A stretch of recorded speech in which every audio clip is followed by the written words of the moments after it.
ከ30 ዓመቴ በፊት ህይወቴን እንደገና መጀመር ቢኖርብኝ ገንዘብ፣ ስራ፣ ምንም የሚደግፈኝ ሰው ከጎኔ ባይኖር ራሴን እጠይቀዋለሁ። ከ30 ዓመት በፊት እንዴት ሚሊዮነር መሆን ትችላለህ እያልኩት እንዴት ላደርገው እንደምችል አጋራችሁ። ትምህርቴን እንደጨረስኩ ሁሉም በዙሪያ ያሉ ሰዎች ተመሳሳይ ነገር ይነግሩኝ ነበር። ኮሌጅ ሂድ፣ ጥሩ ህይወት የምትገነባው በዚህ መስመር ላይ ነው ይሉኛል። እኔም ለተወሰነ ጊዜ በእነሱ ሐሳብ ተስማማሁ። ምክንያቱም ሁሉም ሰው በጊዜው ያደርገው ስለነበር። ውስጤ ግን ቅር ይለኝ ነበር። ራሴንም ደጋግሜ ጠይቀዋለሁ። ኮሌጅ ብቸኛ የስኬት መንገድ ከሆነ ለምንድን ነው አብዛኛው ተመራቂዎች ስራ አጥ የሆኑት? ግን እንድትረሱት የማልፈልገው ነገር ኮሌጅ ውስጥ ብዙ ነገር ትማራላችሁ። ዲሲፕሊን፣ ዴዲኬሽን እና ከብዙ ሰዎች ጋር መገናኘት ትችላላችሁ። ይሄ ማለት ግን ኮሌጅ ለሁሉም ሰው ይሆናል ማለት አይደለም። እና እንደገና ከዜሮ መጀመር ቢኖርብኝ ሁሉም ሰው ወደ ዩኒቨርሲቲ ገባ ስላለኝ ብቻ ተቻኩዬ አልወስንም። ቆም ብዬ ስለ ነገሩ በደንብ አስብበታለሁ። በእርግጥ መሆን የምፈልገው እኔ የምፈልገው ነው ወይስ እነሱ ያሉኝ?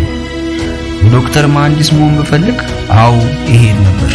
ነገር ግን ንግድ መገንባት፣ የራሴን መንገድ መጀመር ከፈለኩኝ ለኔ አስፈላጊ የሆኑትን ክህሎቶች ወዲያውኑ መማር ጀምራለሁ። የት እማራለሁ ብዬ አልጨነቅም። ዛሬ ላይ ዘመኑ በጣም ተራቋል። የምትፈልጉትን ስኪል ሰርች በማድረግ ብቻ ማግኘት ስለምትችሉ ውሳኔ ይሄ ነው የሚሆነው። ሁለተኛ፣ የመጀመሪያ እርምጃዬ ቅጥር ይሆናል። ዛሬ ላይ ምንም ባይኖረኝ ወዲያውኑ የራሴን ቢዝነስ ለመክፈት አልቸኩልም። እኔ መስራት በምፈልግበት መስክ ላይ ሆኜ የሥራ ቅጥር እፈልጋለሁ። ለምንድን ነው የምትመርጠው?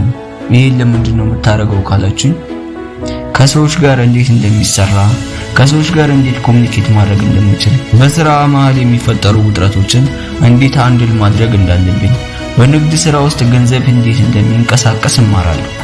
ከኔ በላይ ያሉትን አካላት የማውራቱን አጋጣሚ ካገኘው የተለያዩ ጥያቄዎችን በዚህ ስራ መስክ ላይ ጠይቃቸዋለሁ። ንግዱም እንዴት እንደሚሰራ በደንብ እመለከታለሁ። ለደንበኞቻቸው ምን አይነት ችግሮችን እንደሚፈቱ በደንብ አጣራለሁ። እነዚህን ነገሮች በደንብ እየተማርኩ እየሰነጠልኩ በጎን በኩል ትንሽ ነገር እጀምራለሁ። ራሴን ደገፍ የሚያደርገኝን ከስራ በኋላ መገንባት የሚችለውን አነስተኛ ንግድ እጀምራለሁ። ይሄ ነው አማራጩ። ሶስተኛ፣ በትንሹ ጀምር፣ ትልቅ ነገር አስብ። ትልቅ ነገር ለመገንባት በትልቅ መጀመር የለባችሁ። ሁሉም ሰው ቀጣዩ ሚሊዮነር መሆን ይፈልጋል። ነገር ግን ትላልቅ ነገሮች ከትንሽ እንደሚጀመሩ ይረሳል። እናም እኔ ከዜሮ መጀመር ቢኖርብኝ ለመፍታት ቀላል የሆነውን አንድ ችግር እመርጣለሁ። እዚህ ጋር አስተውሉ። 10 አይደለም፣ 5 አይደለም፣ አንድ ችግር ብቻ ለመፍታት እሞክራለሁ። ምናልባት የትናንሽ ካፌዎችንና ካምፓኒዎችን ቲክቶክ ገጻቸውን እንዲያሳድጉ እረዳቸዋለሁ። አንድ ችግር በትክክል መፍታት ከቻላችሁ ሰዎች በእናንተ ላይ እምነት ይኖራቸዋል። ያ እምነት ደግሞ ለእናንተ ጥሬ ገንዘባችሁ፣ ሀብታችሁ ነው። ከሰዎች ጋር ሸሪክ ለመሆን አትቸኩሉ። ወጣት እያለሁ አብሮኝ የሚሰራ ሰው እንደሚያስፈልገኝ አስብ ነበር። ከብዙ ነገሮች በኋላ ግን ይሄ ነገር ውሸት እንደሆነ ተገነዘብኩ። ሽርክናዎች እንደ ጋብቻ ናቸው። ለመጀመር በጣም ቀላል፣ ለመቆየት ግን በጣም አስቸጋሪ የሆነ ነገር። ሸሪክ እንድትሆኑ ደግሞ የተሳሳተ ሰው ከመረጣችሁ ህልሞቻችሁን ከመገንባት ይልቅ ችግሮቻችሁን ለመፍታት ብዙ ጊዜያችሁን ታጠፋላችሁ። እና ከዜሮ መጀመር ቢኖርብኝ ሞክራለሁ፣ ስህተት እሰራለሁ፣ እማራለሁ። በስራዬ አጋዥ ካስፈለገኝ ስራውን በትክክል ሊሰሩ የሚችሉ ሰዎችን እቀጥራለሁ። ቢዝነሴን አሳድጋለሁ። በቃ ይሄን ብቻ ነው የማደርገው። ሰዎች ንግድ ለመጀመር ሲያስቡ ብዙውን ጊዜ ገንዘብ የለኝም ይላሉ። ግን ይሄ በጣም ውሸት የሆነ ነገር ነው። መጀመሪያ ላይ የሚያስፈልጋችሁ ገንዘብ እንዳልሆነ ተረዱ። ማለትም ያሰባችሁት ቢዝነስ መጀመሪያ እንደሚሰራ ማረጋገጥ ይኖርባችኋል። በጣም ጥሩ ማረጋገጫ ደግሞ ከፋይ ደንበኛ ማግኘት ትችላላችሁ ወይ ነው። እጄ ላይ ምንም ባይኖረኝ ንግድ ከመገንባቴ በፊት የማደርገው ነገር እርዳታ የሚፈልጉ ሰዎችን አግኝቼ አናገራቸዋለሁ። ይህን ችግራችሁን ለእናንተ መፍታት እችላለሁ እላቸዋለሁ። እናም በሐሳቤ ከተስማሙ ትክክለኛው መንገድ ላይ እንደሆንኩ አረጋግጣለሁ። ይህም የደንበኛ ፋይናንስ እንለዋለን። ብልህ ስራ ፈጣሪዎች ያለ ባለ ሀብቶች ያለ ብድር ራሳቸውን ያሳድጋሉ። ይሄ ደግሞ የሚያሳየው ደንበኞቻችሁ አስቀድመው ሲከፍሏችሁ ገንዘብ ብቻ አይደለም የሚሰጧችሁ እምነታቸውንም ጭምር ስለሆነ ነው። ስለዚህ አንደኛው ትክክለኛው መንገድ ላይ እንደሆናችሁ ማረጋገጫው ይሄ ሐሳብ ነው።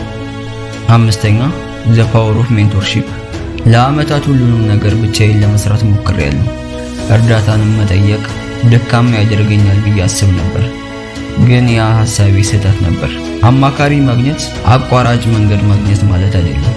እኛ መድረስ ለምንፈልግበት ቦታ እንደ ድልድይ ይሆኑልናል። ምክንያቱም እኛ መራመድ የፈለግንበትን ቦታ እነሱ አስቀድሞ ስለተጓዙ ነው። እናም እኔ እንደገና ከዜሮ መጀመር ቢኖርብኝ ሜንቶር የሚያደርገኝን ሰው ፈልጋለሁ። ለእነሱ መክፈል ካለብኝም እከፍላለሁ። ቢኮዝ በመመሪያ ላይ ኢንቨስት ስታረጉ የዓመታት ስህተቶቻችሁን ታድናላችሁ። አስታውሱ፣ ነፃ ኮርሶች ምንም አያስከፍሏችሁ፣ ነገር ግን የተሳሳቱ ውሳኔዎች ሁሉንም ነገራችሁ ላይ ዋጋ ያስከፍሏችኋል። ስኬት ቀላል አይደለም። ማንም የእናንተን ጉዞ አይሄድላችሁ።